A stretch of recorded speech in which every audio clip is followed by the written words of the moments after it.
Each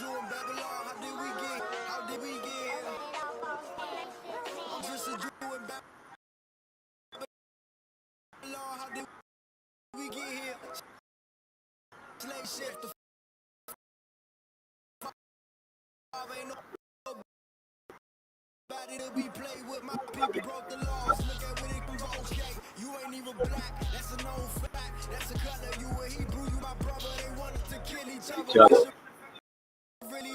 Hear each other, yeah. You feel each other. It can change us. 9/11.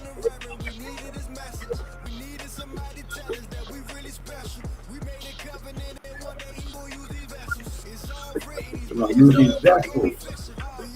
It's time. No wrong living. We on a mission.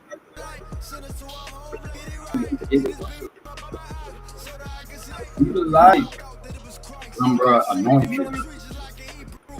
Come.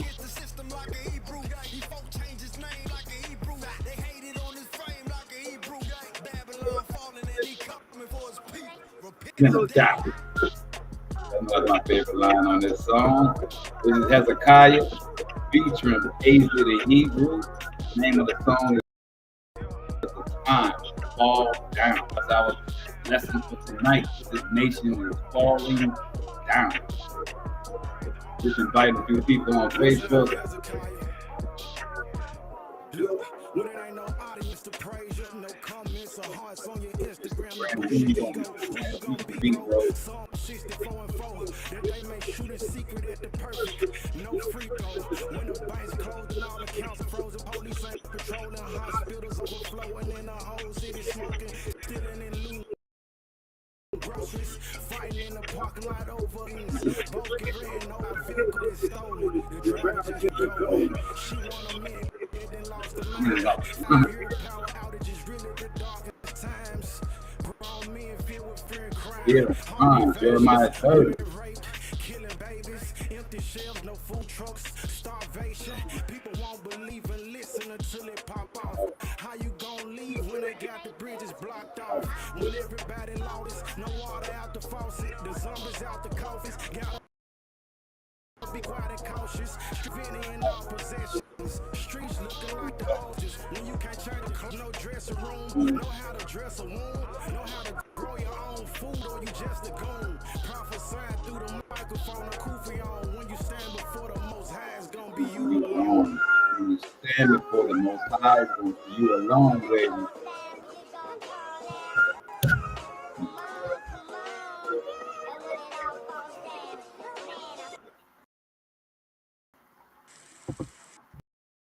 Welcome to the Hebrew state of being. I am humble servant and host for tonight. In a biblical sense, I am Kayel. In the building, I got my young Hebrew Logan is headed to solo dolo in his building tonight. 1 second, guys.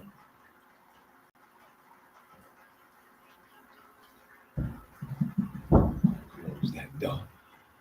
Oh, praises, man. Look, tonight we got a really, really good lesson, a really good understanding of what we ought to do in this end times that everything is crumbling around us. It doesn't matter who you talk to, everybody, black, white, Asian, Cambodian, Venezuelan, Vietnamese. It doesn't matter who you speak to.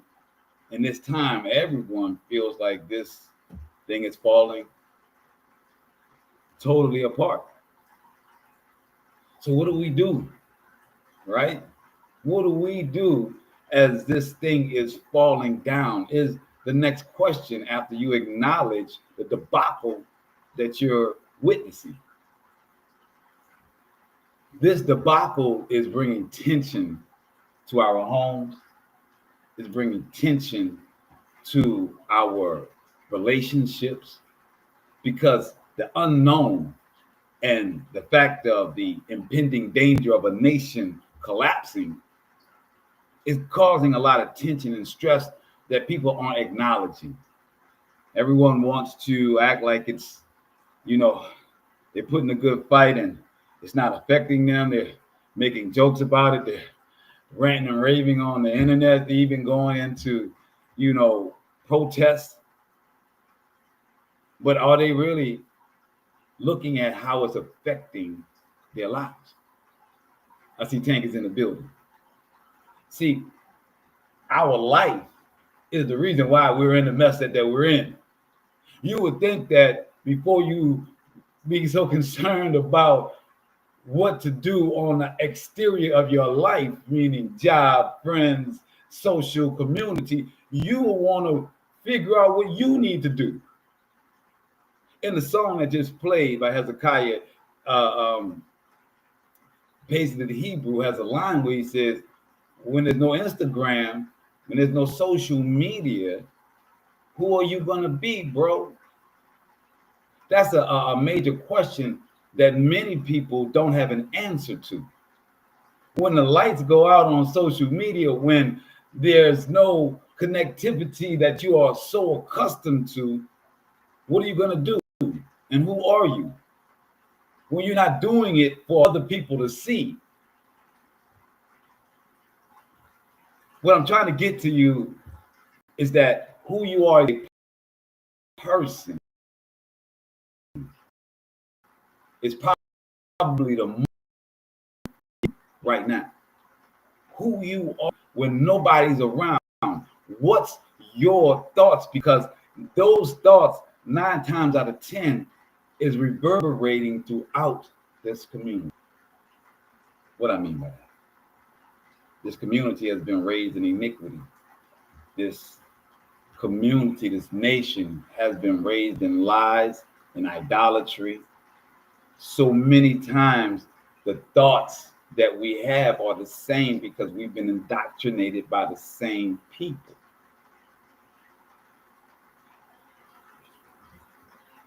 These thoughts of who you are.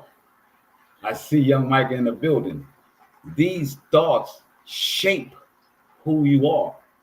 When your thoughts are coming from what you've been taught in this world, I don't care what religion you have been under. I don't care if you don't know anything about the Most High. You just happen to be flipping through and tuned in. Understand that it does not matter.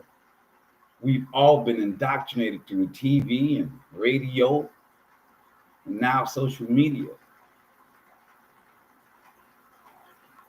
It forms who you are and how you think. You watch enough violent things, then your answer to many questions are violent. When you watch a lot of comedy, you kind of laugh things off. You always got a funny joke. If you watch drama all the time, you always find yourself somehow in drama. Somehow you think your life is the same as you see. The Most High, in order for us to raise a nation after this falls, it's going to be predicated upon a people that are self-examining themselves and being better people, which makes this a better community.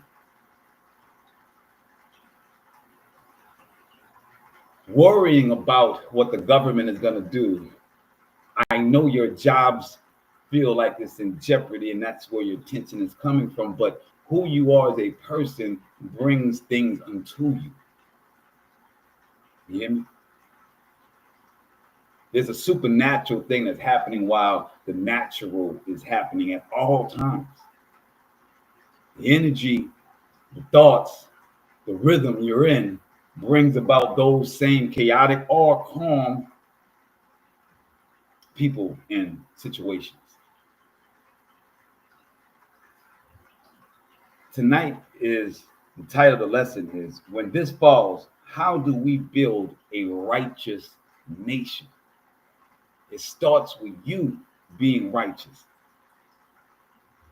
Let's go to our first verse for the night. Proverbs 14, verse 34.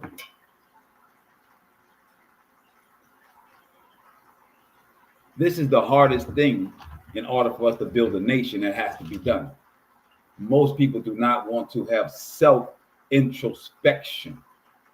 They rather point fingers and look at the world and say whatever they're doing wrong, it's due to what has been done to them in the world. Proverbs chapter 14, verse 34.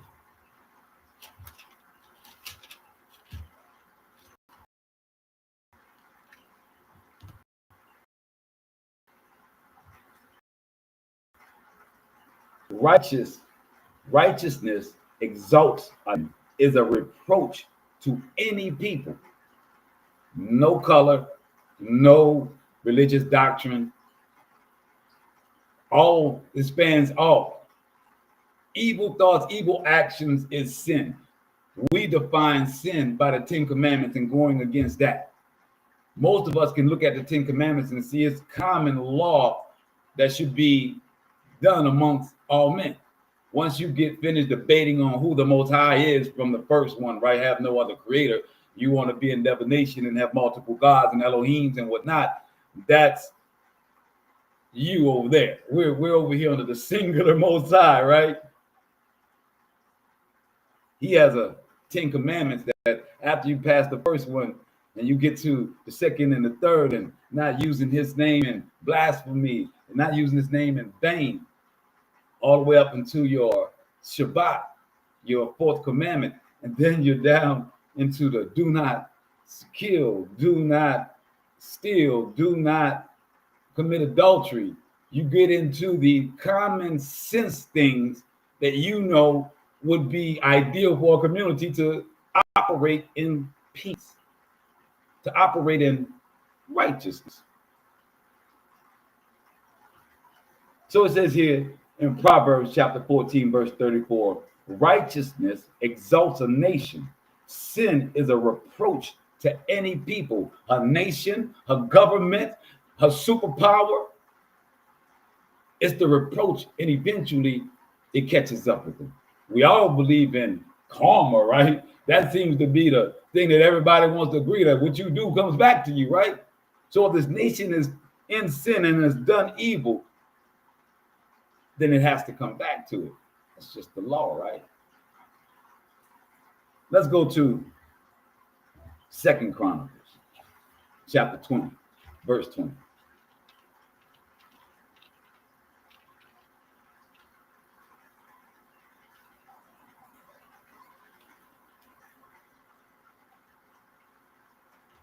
Second Chronicles chapter 20, verse 20.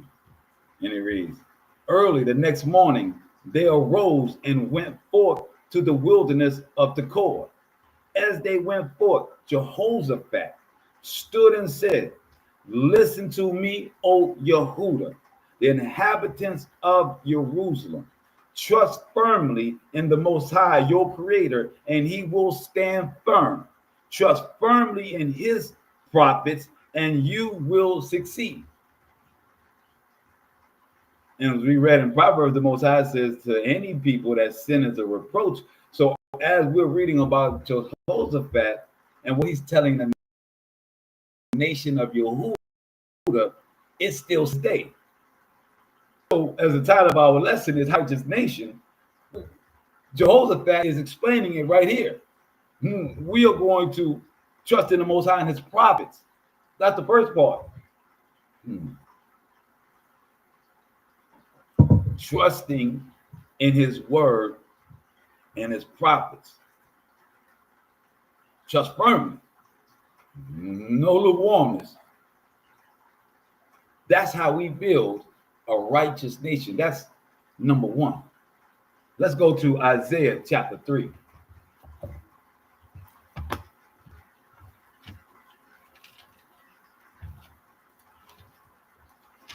We have to put away idols. We have to understand what the Most High is requiring of us to build a righteous nation. So when we go to Isaiah chapter 3, verse 10, well, we're going to start at 8. I'm sorry. We're starting at 8. And we're going through to 15. Isaiah chapter 3, verse 8 through 15. Jerusalem has stumbled. Now, Jehoshaphat told you what we needed to do. But Yehuda has stumbled and Yehuda has fallen because by word and deed. It didn't say a governmental policy. It didn't say how the superpowers fought against each other and Yehuda didn't deal with this. No politics. It came down to the people and their deeds, their words. How do we build a righteous nation? By our deeds and our words. First, firmly with our deeds, trusting in the Most High and His prophets. Isaiah would be one of those prophets. It says, Jerusalem has stumbled and Yehuda has fallen because by word and deed they insult the Most High, defying His majestic glance. They're partially in judgment, accuse them. So what is the charge that the Most High has put on nations and Yehuda? That they are partially judging. They are bribable. They are situational when it comes to the judgment. We know that's all too common in our judicial system of this nation. It says that Yehuda, as well as other nations, are ignoring, defying the majestic glance, the look of the Most High. They defy the fact that the Most High is seeing them in all that they do and all that you do. So the Most High has given a charge that they are partially in judgment and accuse them. He said they avoid their own sins like Sodom. They do not conceal them. They put their sins out for everyone. That's why we think it's place. That's why we've been socially to think that the sins of this nation is commonplace and is something that we should be striving to do. Not just accepting, but striving to be like. You have empire as number one. All the dramas is about backstabbing and killing and gossip. All the things that the Ten Commandments say we should not do. But our TV and our radio with Mrs. Jones all the way back then, or cheating, Minnie Rippleton. I mean, we celebrate it. We push it. So as everybody's worrying about what we're going to do as this nation is falling, as these governmental actions are happening and jobs are being cut and look like pestilence and famine is right there at the doorstep, what should we be doing?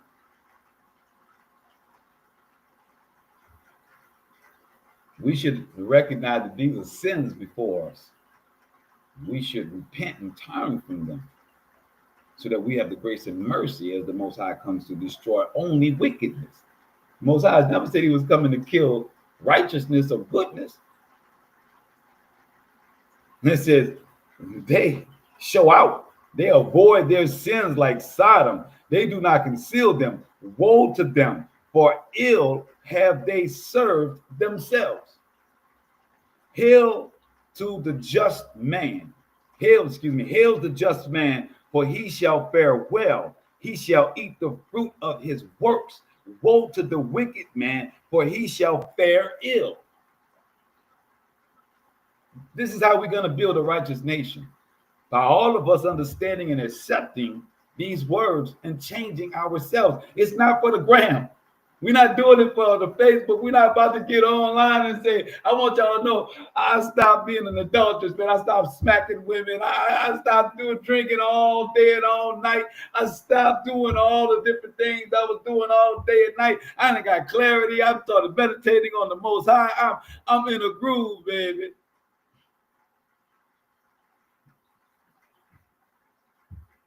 It's not for the gram. It's not for social media.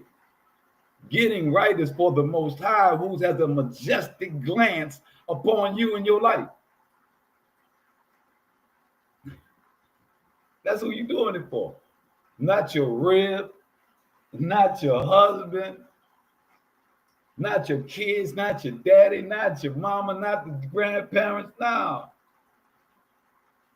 You're doing it for the Most High and his majestic glance. How do we build a righteous nation? One righteous man and one righteous woman after the other.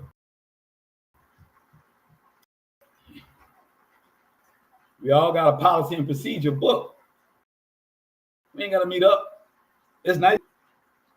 But in this day and time when we have no temple, we have no protection. Anytime we gather, we're a hate group. And we're FBI top of the list.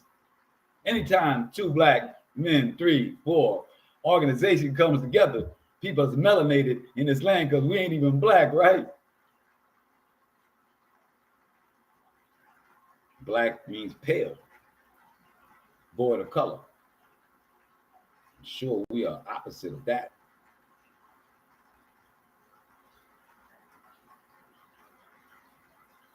When you let go the lies and you put it out on Front Street, you realize this is not sustainable, right?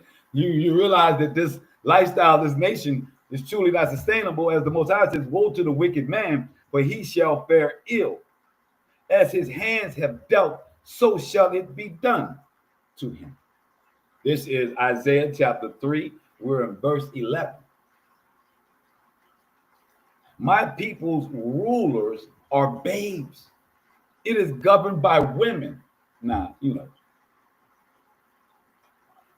our government is run by women and immature men, but I would also say men that want to be women. That would all apply in here. And it says, oh, my people, you leaders are misleaders. They have confused the curse of your path, the course of your path. They have confused the course of your path.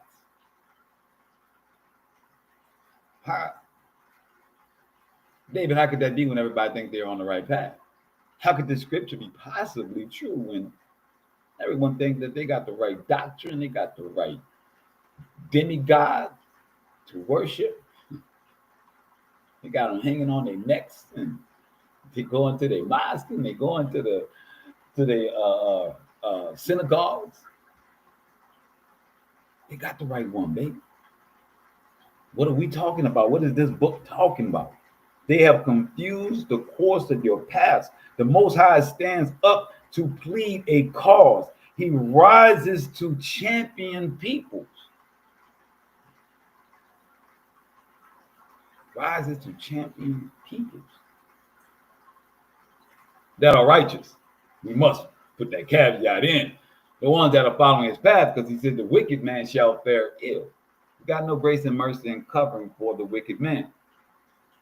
Verse 14, the Most High will bring this charge against the elders and officers of his people. The Most High is going to bring this charge.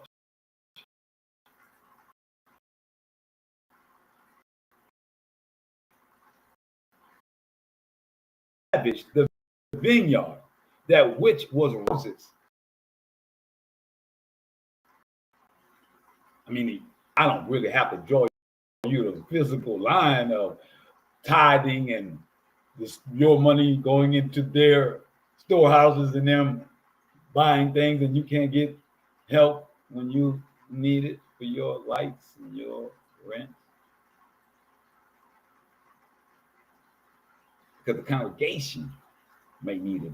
They can't do that for everybody. The congregation, it's really big, and you can't set that type of precedent, But brother, sister, we're gonna pray for you.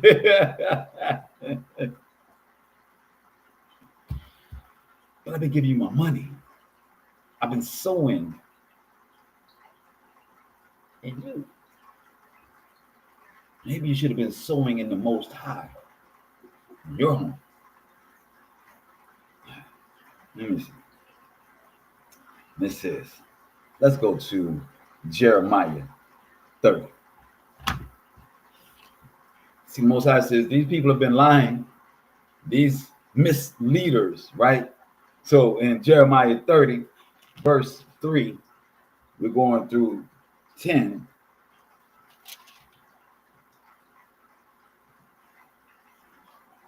It reads, "For days are coming, declares the Most High, when I will restore the fortunes of my people, Yasharallah and Yehuda.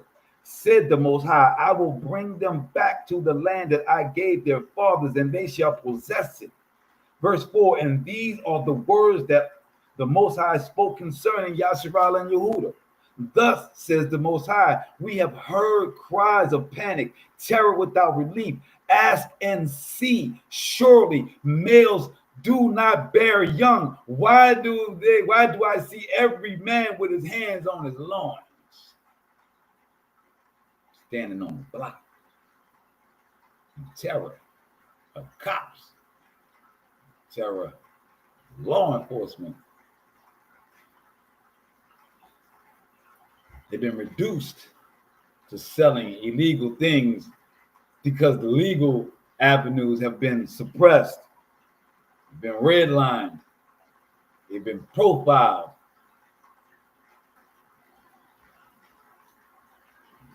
So they had their hands on their loins like a woman in labor.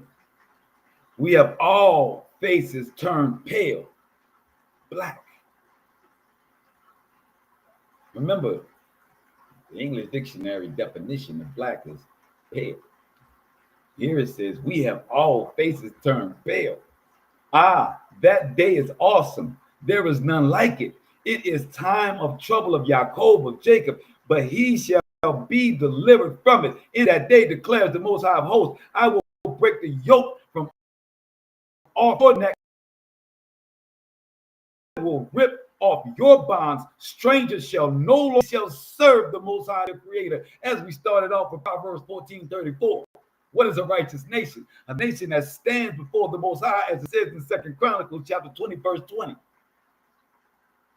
This ain't no confusion unless you want to be confused. There's precept upon precept, example upon example. It is backing itself up over and over again.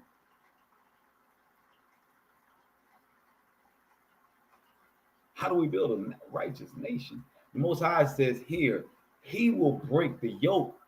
So again, the title of the lesson is, when this falls, how do we build a righteous nation? Your actions. The Most High is going to do the heavy lifting. You just got to do your heart. You just got to do your mind. You just got to do your flesh. You just have to kill your flesh and your old man daily. I mean, chop, partner. How about it, are you? You want to hop on the lines, you want to grab all these guns and ammunition, you want to be ready to load up when they hit your door. How about checking yourself? How about correcting thine steps and thine thoughts? Are you gangster enough for that? Are you white boy crazy enough for that?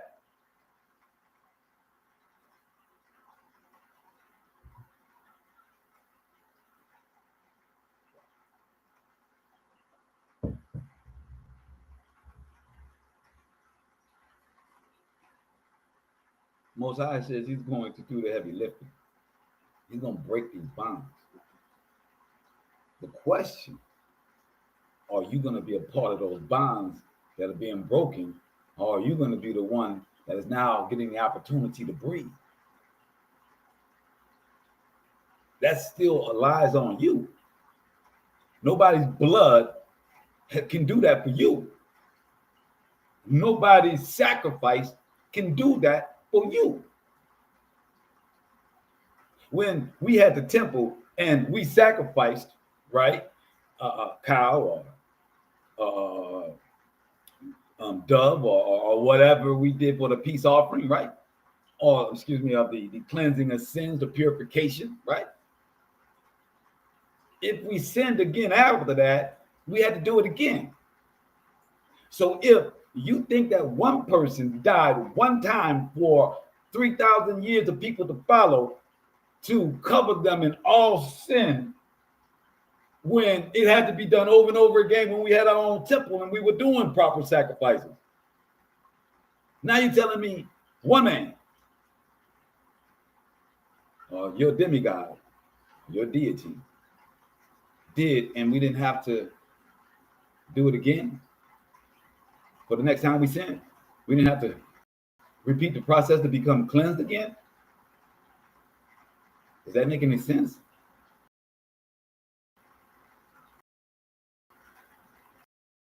Not according to the covenant.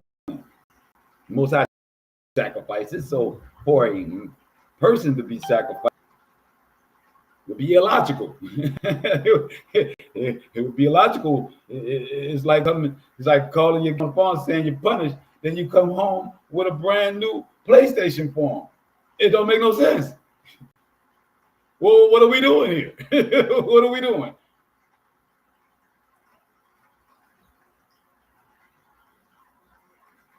Most High says, verse 8, in that day declares the Most High of hosts, which means army, I will break the yoke off of your neck, and I will rip off your bonds.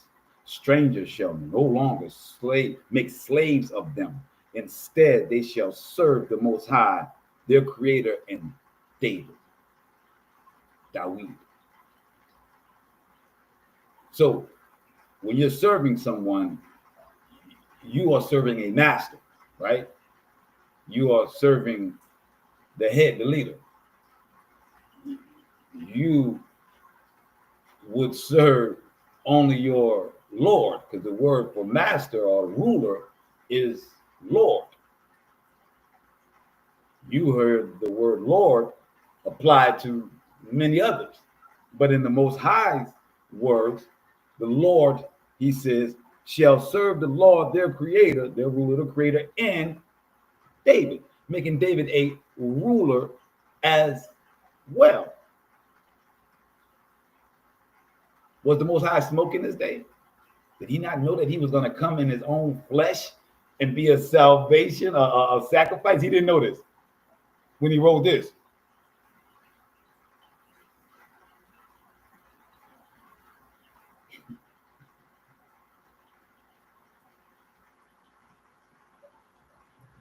It says, not only they shall serve the Lord, the ruler, there Shaddai, the Most High, and David, the king whom I will rise up for them. So the Most High is not negating that David is dead,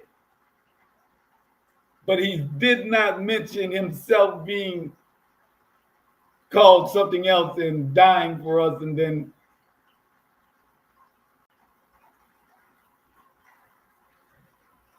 verse 10, but you have no fear, my servant Jacob. So when we understand what Jeremiah is saying, when we understand our title of our lesson is, when this falls, how do we build a righteous nation? The Most High is going to be the destroyer. The way we build our righteous nation is by our actions and our deeds and aligning them with the Most High and his law. Let's go to 2 Kings. Yeah, 2 Kings chapter 23. Because I really want to personify this before we get into the Dead Sea Scrolls. Oh yeah, we're going deep tonight. We're going into books, baby.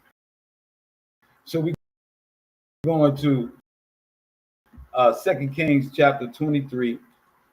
And it says, you must not cause rumors. You shall not join hands with the guilty to act as malicious witnesses. Uh-oh.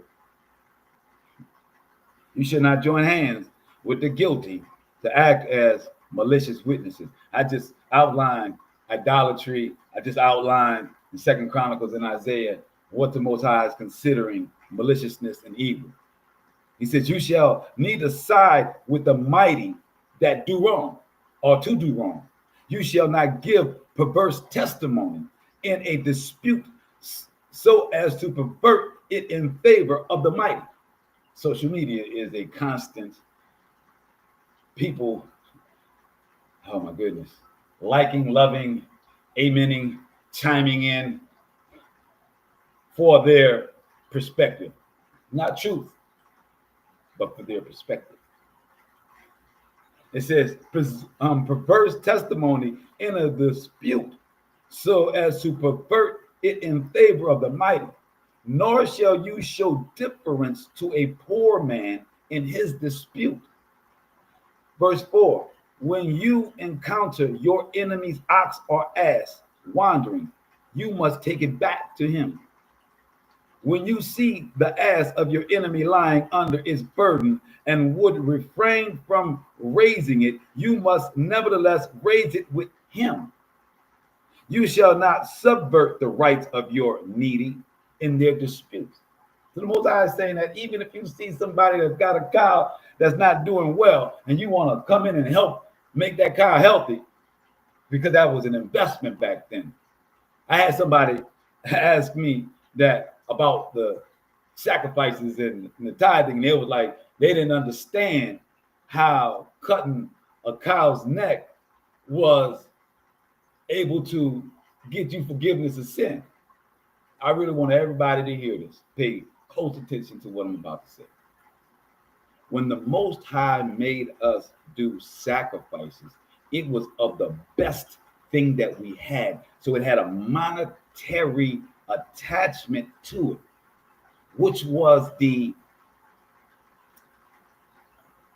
aspect that was supposed to make you not want to do it again.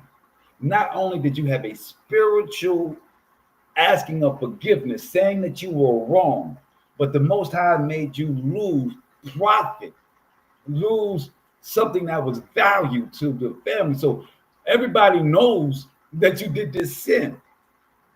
There were several aspects to this sin offering that made you not want to sin again. It was, I can't get the word. It was to assist in your prevention, to inspire you to not do the same thing again. It wasn't just some blood. It wasn't just that's the Most High wanted blood. Why would the Most High want to kill little innocent animals? In this time, your animals was your wealth.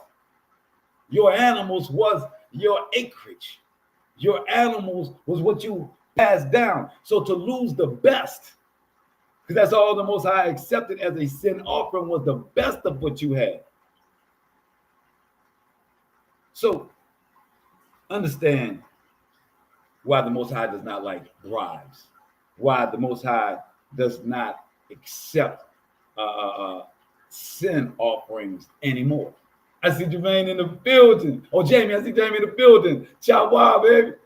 So the Most High does not take the sacrificing anymore with the animals, because we had gotten so fat and making money that it didn't matter anymore. That our sins were so much in the face of everybody else that we weren't even embarrassed about having to give up our thing. And people know that we was adulterers, or people know that we did some type of sin, hateful, or killed someone. It became such a commonplace in the community. Like the Most High said, from our deeds and our words. It's why he brought destruction upon us. So here,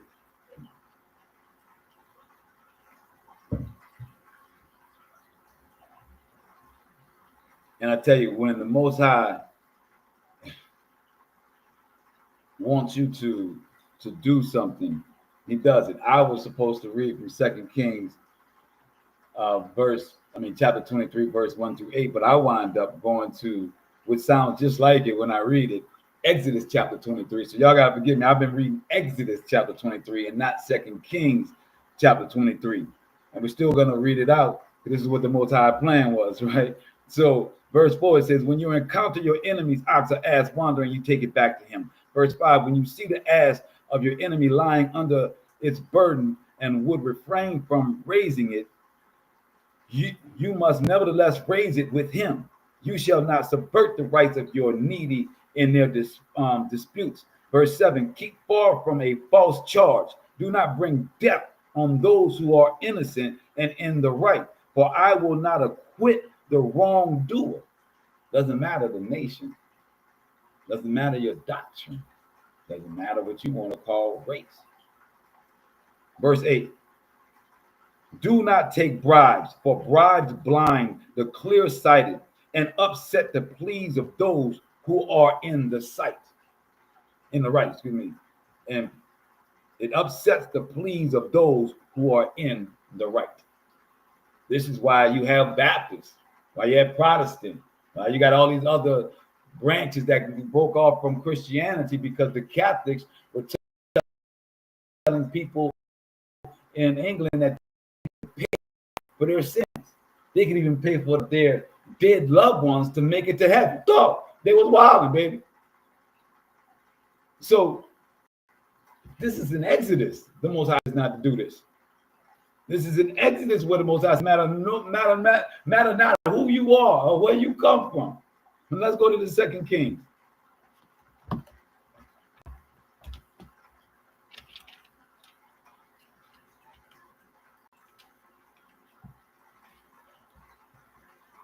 At the king's summon, all the elders of Yehudah and Jerusalem assembled before him.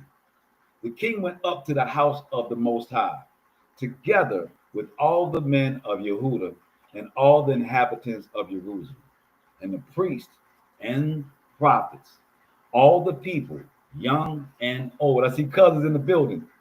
And he read to them the entire text of the covenant scroll which had been found in the house of the Most High. The king stood by the pillar and solemnized the covenant before the Most High, that they would follow the Most High and observe his commandments. So as we're talking about, as the title is, when this falls, how do we build a righteous nation? Here in the 2 Kings, you're seeing how our leadership, in the time that we had fallen and now we are building back up, and this is 2 Kings is our history book, right? And it's speaking of how they found the scrolls. This is after things have been burned and been attacked, and they're rebuilding, and now he's trying to rebuild the nation properly. And what did they do? He went back to the covenant and read the scrolls. That was the first order of business. I see my Mr. Concrete in the building. So this is what we must do when we're getting ready to build this new nation. It is not about being concerned about how it falls. Yes, when you start getting yourself aligned with these laws, statutes, and commandments, the Most High is going to give you grace and mercy. You may lose a job, you may lose some income, but following the Most High, he will show you righteously how to supplement that income loss. This is on the Most High. This is not my words. I'm not a preacher telling you, oh, for the gospel, put something in the plate, the Lord gonna bless you. I'm telling you that the Most High has said for his righteous, no bribing, no money is needed to give to me for you to get this salvation, for you to get this grace, mercy, and covering as this nation falls, as the Most High said he would do through his prophets. As they said here, they brought everyone to the house. They brought everyone, prophets as well. And it says, the king stood by the pillars and solemnized the covenant before the Most High, that they would follow the Most High and observe all the terms of this covenant inscribed upon the scroll. And other people entered into the covenant. This is how we build a nation. Point blank. I don't care what anybody else tell you. This is the building block of building a righteous nation that won't be taken down by the subverters, by the oppressors, by the adversary. Verse 4. Then the king ordered the high priest Hilkiah, the priest of the second rank, the priest of the second rank, and the guards of the threshold to bring out the temple of the Most High, the temple of the Most High, and all the objects made for Baal and Asherah. These were the gods back then. Today it's Jesus and Muhammad or Allah, or their Messiah in Judaism. What I'm speaking from in this Second Kings was here before there was the nation of Islam or the Muslim faith. When this is written, the Muslims, the Ishmaelites, were known as the Nabateans. They had multiple gods in which they worshiped. Their understanding that Muhammad told them to go to one. Understand this predates any doctrines, any religions that were born in Turkey.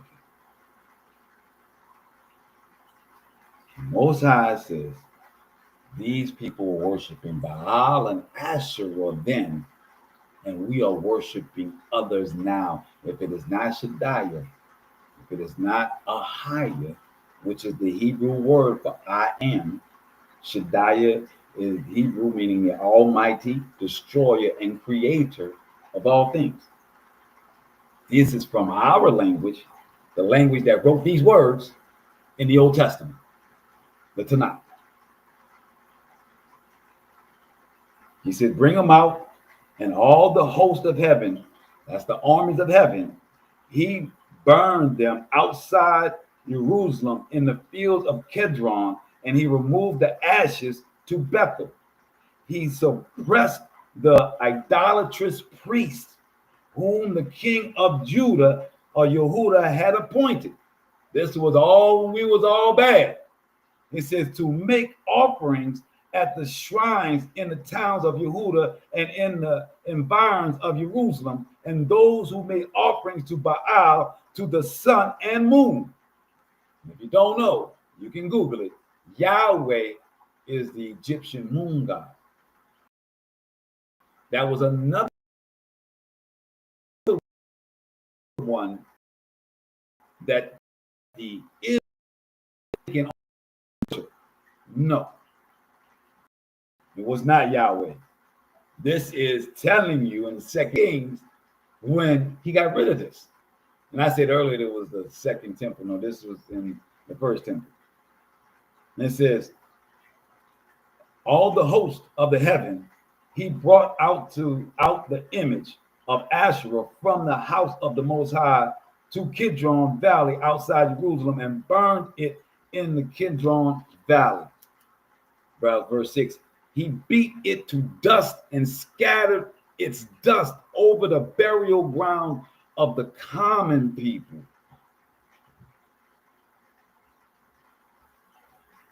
I want you to have the image of whatever idolatry image that you know of, and understand that the king took all of them that was around and he beat it. The gold, the silver, the brass, he beat until it was dust, then spread it over the graves of the common people.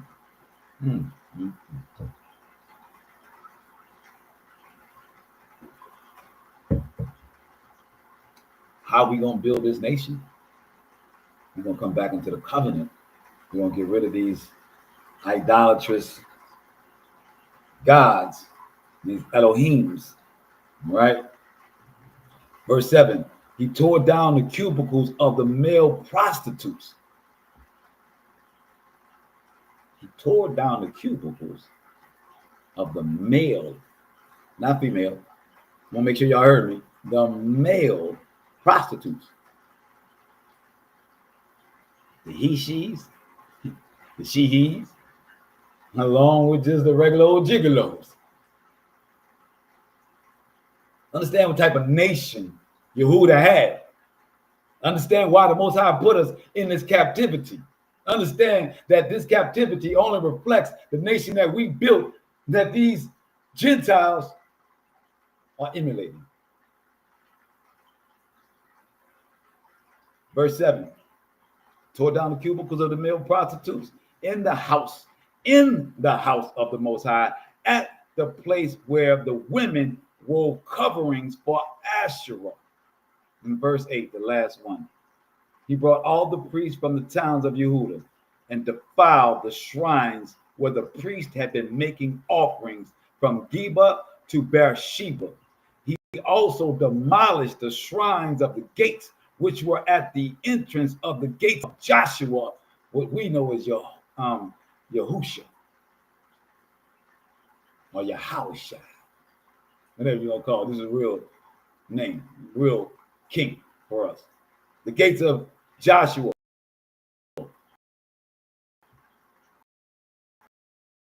The city, I said the city which were on the person's left upon entering the city gate.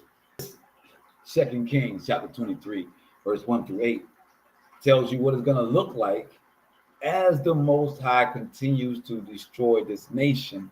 You're going to see the idols of this nation get their due. The question is, how are you going to react? It may not come from where you think it's going to come from, but it's going to be destroyed. The Most High has told you that he, in the end times, he's going to make these people implode. You're going to see people destroying their own thing, their own doctrines. What you going to do then? What you going to do when they start ditching their demigods? When they start saying that their demigods is the reason for war? All these religions is just that. War, mongering, and hate. Ooh. Such words there, Kyle. Yeah. What you gonna do then? What you gonna fall back on? What you gonna fall back on when social media stop? What you gonna fall back on when they censor anything you say that's even close to being religious? What you gonna do? What you gonna fall back on? Who you gonna be?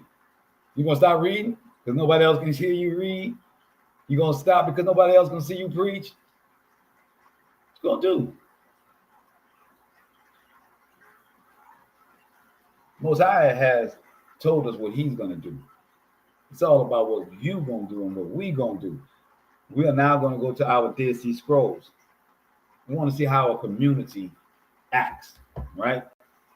We're going to page 14 of the Dead Sea Scrolls. We're going to column 10. If you have a Dead Sea Scroll yourself, we're dealing with the column 10, and the scroll was the rule of the community that was found in column 10. It was a scroll. The name of the scroll is the rule of the community, and that scroll was found in column 10, K in column 10, right? So we're going to read 1 through 20, because this was the people after the fall of Jerusalem, after the Christianity came in and started telling you that someone died for your sins. These people ran away from all of that, and they were in Messiah. They were toward the Dead Sea Scrolls. The scrolls were just found in the Dead Sea. They like to tell you that it was a particular community of Qumran that wrote these, but really it was the Hebrews that fled and put themselves in Messiah, and you got to get them and held themselves up at the end until the last. This was their community that they built and how they lived. So it says, during the periods which he decreed, at the commencement of the dominion of light, during its rotation, and when retired to its appointed abode.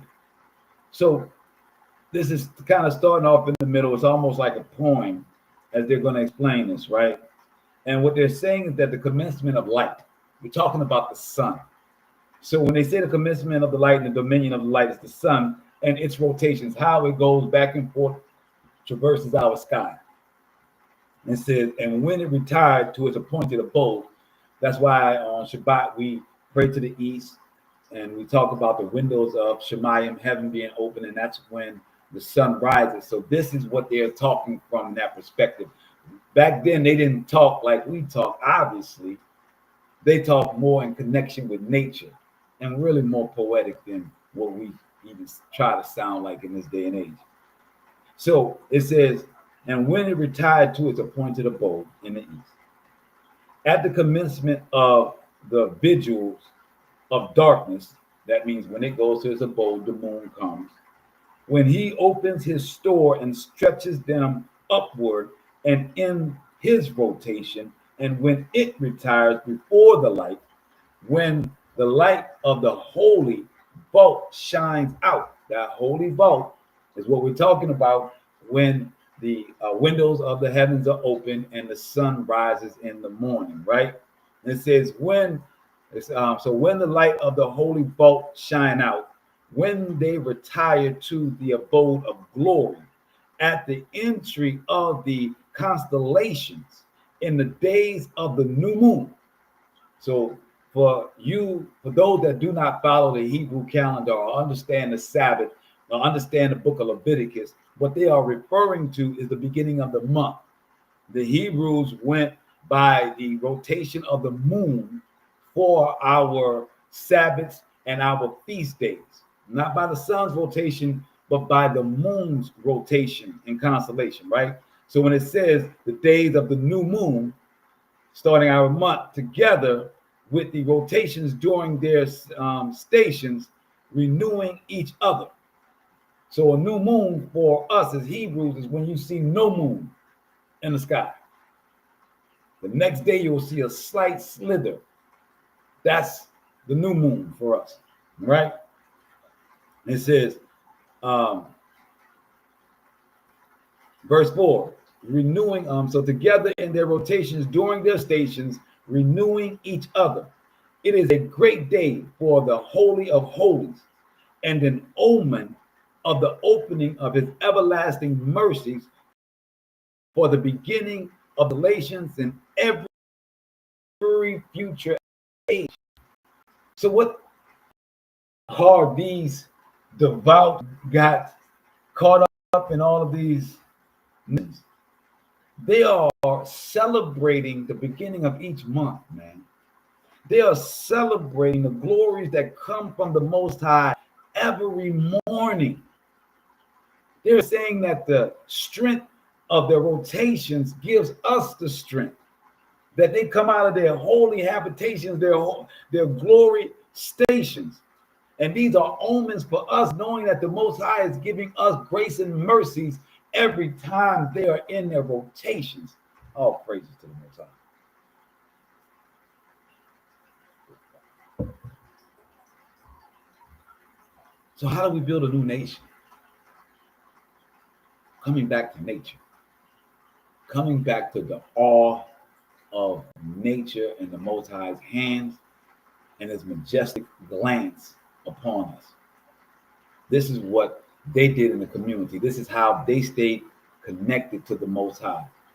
And it reads, for the beginning of the constellations in every future age, meaning this never stops. Every time that sun comes out, the Most High's grace and mercies come out with it. And it says, at the commencement of the months in their constellations, of the holy days in their sequence, as a reminder in their constellations, with the offering of lips, not blood, with the offering of lips, I shall baraka him, bless them, in accordance with the decree recorded forever. At the commencement of the years and the gyration of the constellations, when the decree of their disposition is carried out. So they're saying they are saying baraka unto the sun and baraka unto the moon and the stars and their rotations for the harvest, for the seasons that they bring in order. That's how we're going to build a nation, by getting back to the simplicities of his law and being in awe of his nature. It says,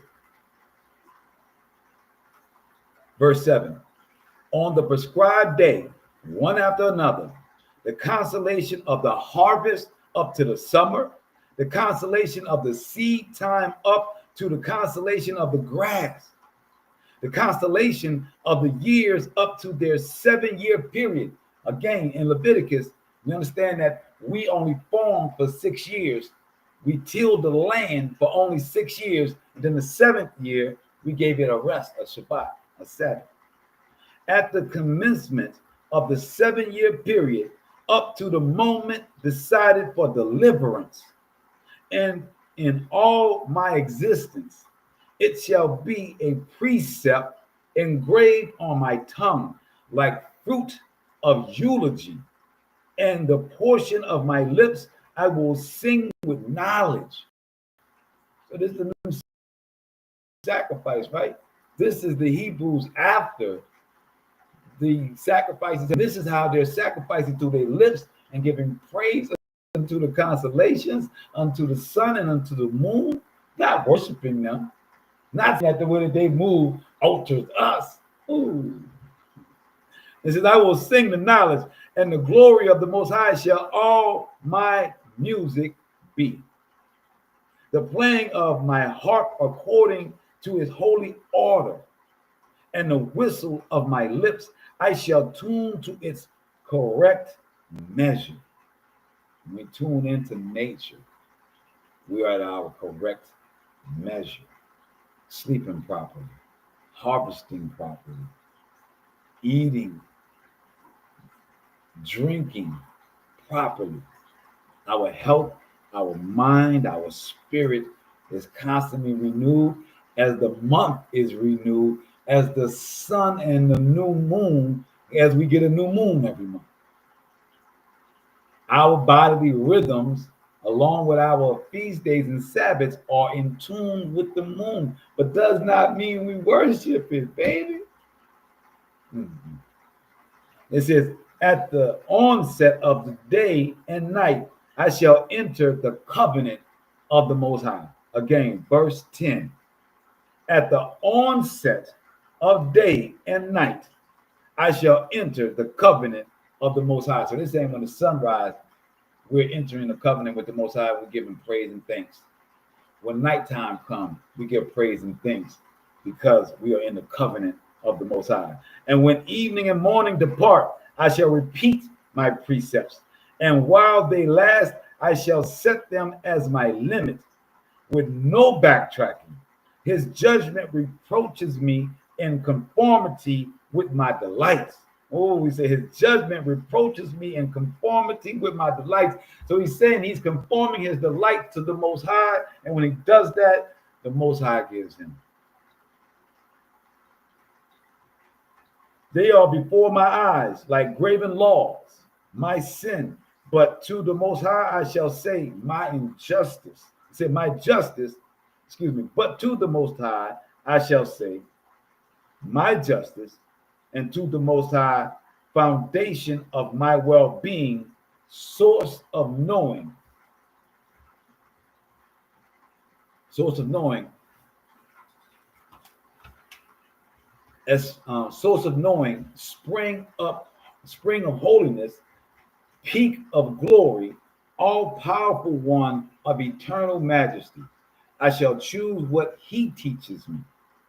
I shall choose what he teaches me.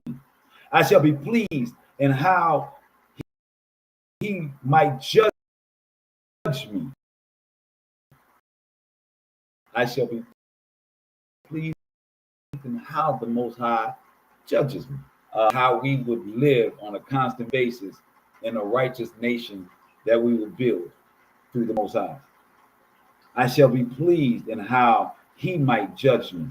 When I start to stretch out my hand and my feet, I shall bless his name. When I start to go out and to come in, to sit and to stand up and lying down in my bed, I shall extol him. I shall baraka him with the offering that issues from my lips. No blood. Done away with. And before stretching out my hand to get fat on the tasty fruit of the earth, at the onset of fright and dismay, at the beginning of my fright and at the beginning of my dismay, and in the place of distress and grief, I shall baraka him for his great marvels, and shall meditate on his power, and shall rely on his compassion the whole day. This is how we build a nation, baby. This is how we operate a nation. This is the law and the community rule of his children. I'm sure you don't see that it reflects anything of this nation or this world. I realize that in his hand lies the judgment of every living thing. Verse 17, and all his deeds are true, are true. When distress is unleashed, I shall praise him, just as I shall sing to him for his deliverance. I shall not. So, first of all, before I go to I shall not, this verse 17 is important for us to understand as this nation is falling. The stress that's going to be put upon us, that we shall praise him just as I shall sing to him for his deliverance. And this is why I shall not repay anyone with an evil reward, even though it may happen unto us. With goodness I shall pursue the man, for the Most High belongs the judgment of every living being. So what's that saying? When people do me wrong, I'm going to sort the Most High. I'm going to let him sort out those people that do me wrong. I'm going to stay doing right by righteous people. Not going to be a stepping stone for someone. I'm not going to continue to let someone beat me and keep me enslaved or put a yoke upon my neck. But I'm going to let that go and let the Most High deal with that until he makes me victorious, because he's about breaking these yokes of slavery and oppression and adversaries off of us. So he says, verse 18, with goodness I shall pursue the man, for the Most High belongs the judgment of every living being, and it is he who pays man his wages. I shall have no enthusiasm for the wicked spirit, craving wealth. But we get it through the Most High and his laws. And he provides, he pays our wages, regardless if you have another human being handing you the money. Verse 19, and my soul shall not crave wealth by violence. I shall not be involved at all in any dispute of men of the pit. That's why we didn't show up at that rally that they had. That's a pit of their fights and their issues. Has nothing to do with us, because they're not talking about living like this at all. Some of them take little parts, but they're not real. Our last verse for the night. It says in verse 19, and we're reading all the way to 20. I shall not be involved at all in any dispute of the men of the pit until the day of vengeance. However, I shall not remove my anger. This is when I'm so happy I had to read it all the way to this part, because a lot of people want to call it angry black men or angry black women or whatever you want to say. But the Most High tells us what our anger is supposed to be for. And if you're angry like this, then it don't matter what none of these fools are talking about. Verse 20, however, I shall not remove my anger from wicked men, nor shall I be appeased until he carries out his judgment. Oh, praises to the Most High. So we are not going to stop being angry until the Most High brings his judgment, and then we have peace. That's what that means. I will not be appeased. My anger will not subside with the way this world is and the sin of this world until the Most High brings his judgment. Will not appease me. We're going to stand strong and long in the game. When we ain't playing, we just saying, don't try and play no punks. You won't feel that dump. All praises to the Most High, because he brings the thump. All praises. We'll see you guys on Wednesday night for Cultural Appropriation, man. All praises. I truly enjoyed tonight. I pray that you guys enjoyed this night, understanding that as this place falls, don't panic. The Most High has a plan. Your part of the plan is that you have to change who you are. You have to start living righteously according to the law. That's how you get your money. That's how you treat your family. That's how you treat your loved ones. That's how you treat all. And when you find evil and come across it and it does you wrong, dust your feet off and keep going the way you was going. Won't be a part of the wicked that the Most High is going to break. All praises.